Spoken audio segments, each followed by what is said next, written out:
Hello বন্ধুরা, সবাই কেমন আছো? আশা করি সবাই ভালো আছো। পায়েল বৌদির রান্নাঘরে তোমাদের সবাইকে স্বাগত।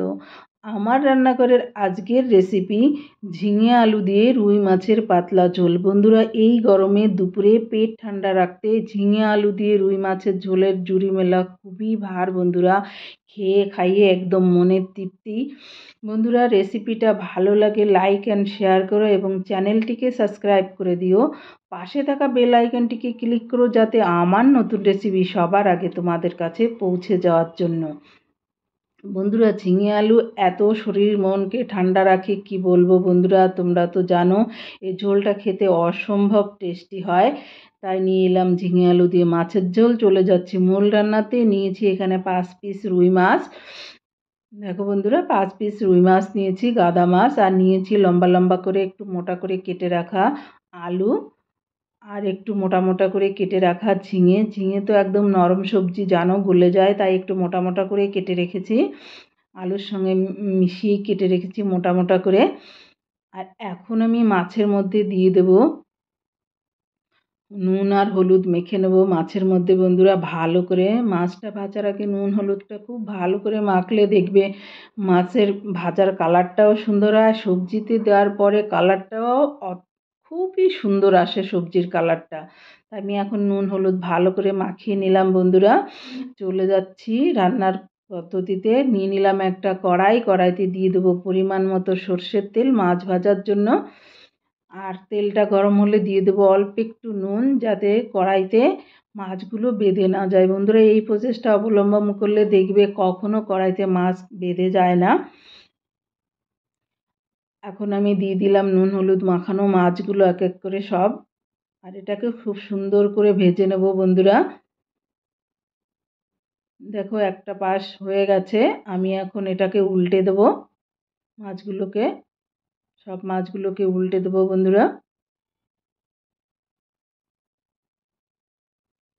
দেখো এইভাবে আমি মাছগুলোকে লাল লাল করে ভেজে তুলে নেব। দেখো আমার মাছগুলো একদম সুন্দর ভাজা হয়ে গেছে লাল লাল করে।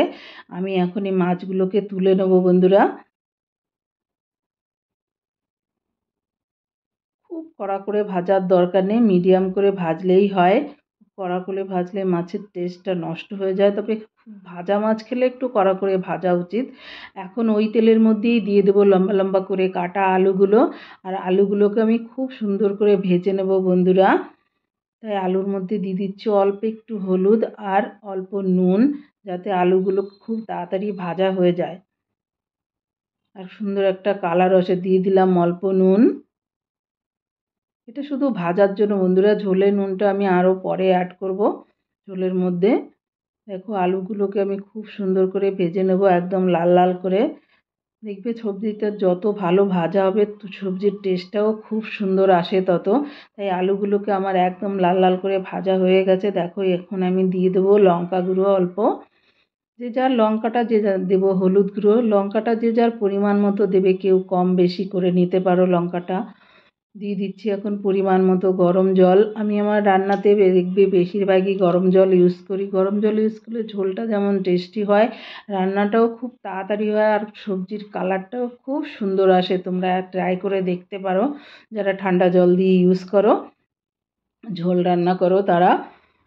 যারা গরম দিয়ে করো তারা তো জানো। দিয়ে দেবো পরিমাণ মতো নুন ঝোলের জন্য। নুনটা বুঝে দিতে হবে বন্ধু, আলু ভাজাতেও দিয়েছিলাম তাই।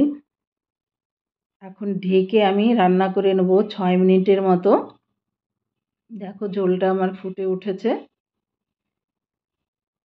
এখন দিয়ে দেবো গোটা কাঁচা লঙ্কা। আমি গোটাই দিলাম, কারণ আমার ছোট ছেলে আছে খাবে। এরপরে যার দরকার হবে সে একটু ভেঙে নেবে বা ভাতের সঙ্গে মেখে নেবে। এটাকে আমি আবার ঢাকা দিয়ে রান্না করব। 6 মিনিটের মতো রান্না করে নেব, আলুগুলো যাতে খুব ভালো করে সিদ্ধ হয়ে যায়। দেখো বন্ধুরা, ঢাকা খুলে দেখাচ্ছি আলুগুলো আমার সিদ্ধ হয়ে গেছে। দেখো আলুগুলো আমার সব সিদ্ধ হয়ে গেছে। এখন আমি দিয়ে দেবো ভাজা রুই মাছগুলো।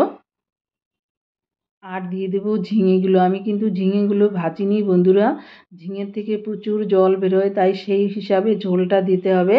আর এইভাবে না ভাজলে ঝিঙের একদম স্বাদটা বজায় থাকে, একদম পুষ্টিগুণ সব কিছু বজায় থাকে বন্ধুরা। আর কালারটাও খুব ভালো হয় দেখবে। আমি তো, তোমরা চাইলে কষিয়েও রান্না করতে পারো ভেজে নিয়ে, আমি এভাবেই রান্না করি, খেতে তো অসম্ভব টেস্টি লাগে। আর এই গরমে দুপুরে ঝিঙে আলু দিয়ে রুই মাছের ঝোলের জুড়ি মেলা ভার বন্ধুরা। আবারও ঢাকা দিয়ে 5 মিনিট রান্না করে নেব। দেখো ঢাকা খুলে দেখাচ্ছি কত সুন্দর লাগছে। আর এই গরমে দুপুরে ঝিঙে আলু দিয়ে মাছের ঝোলের জুড়ি মেলা ভার বন্ধুরা, পেট তো ঠান্ডা রাখে, মনও ঠান্ডা হয়ে যায় শরীর ঠান্ডা থাকলে। দেখো আমার ঝোলটা অনেকটাই হয়ে এসছে। আমি এখন মাছগুলো তুলে নেব, যাতে মাছগুলো ভেঙে না যায়। মাছগুলো আর সবজিগুলো আগে তুলে নেব।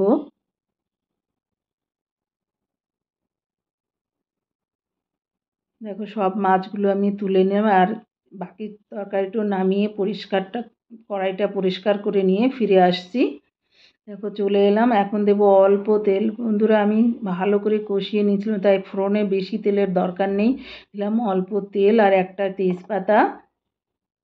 এর মধ্যে পেঁয়াজ রসুনের কোনো নেই বন্ধুরা, একদম সিম্পল রান্না, খেতে তো অসম্ভব টেস্টি হয়। দিয়ে দেবো গোটা জিরে, আর এখন দিয়ে দেবো আমি গোটা রাঁধুনি। রাঁধুনিটা অবশ্যই দেবে, এই পাতলা মাছের ঝোলে রাঁধুনির সেন্টটা খুবই ভালো আসে বন্ধুরা। এই ফোড়নটা আমি সবজিটার ওপরে ঢেলে দেবো, তরকারিটার ওপরে, তাহলে দেখবে তেলটা একদম বেরিয়ে যায় না, আর খুবই সুন্দর হয় এইভাবে করলে।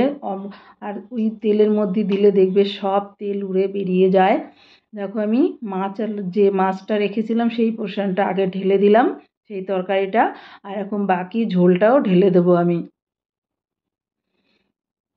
আর এইভাবে রান্না করলে দেখবে সবজিতে খুবই সুন্দর টেস্ট আসে বন্ধুরা, এই পাতলা ঝোলের চুরি মেলা ভার একদম। কারণ এতে কোনো মশলাপাতি তেমন নেই, জাস্ট এই ফোড়নটুকুই আমার, না আদা জিরে পেঁয়াজ রসুন কিচ্ছু নেই বন্ধুরা। এর থেকে পাতলা ঝোল গরমের দুপুরে আর হতেই পারে না বন্ধু, শরীরের পক্ষে একদম উপযুক্ত ঝোল একটা। দেখো আমার প্রায় হয়ে এসছে, সবজিটা দেখতে কত লোভনীয় লাগছে কিনা বলো বন্ধুরা, আর খেতেও অসম্ভব টেস্টি হয়। আমি আবার নুনটা একটু টেস্ট করে দেখছি, একটু কম মনে হলো, একটু নুন অ্যাড করলাম বন্ধুরা। এখন দিয়ে দেবো আমি শুকনো খোলায় ভাজা জিরের গুঁড়ো। ব্যাস বন্ধুরা, এটাই আমার মশলা। এইটাই একটু না দিলে খেতে ভালো লাগবে না, তাই আমি দিয়ে দিলাম জিরে ভাজার গুঁড়ো। আর এই জিরে ভাজার গুঁড়ো দিলে তরকারির সেন্টটা খুবই সুন্দর আসে বন্ধুরা, দারুণ খেতে হয়, দারুণ।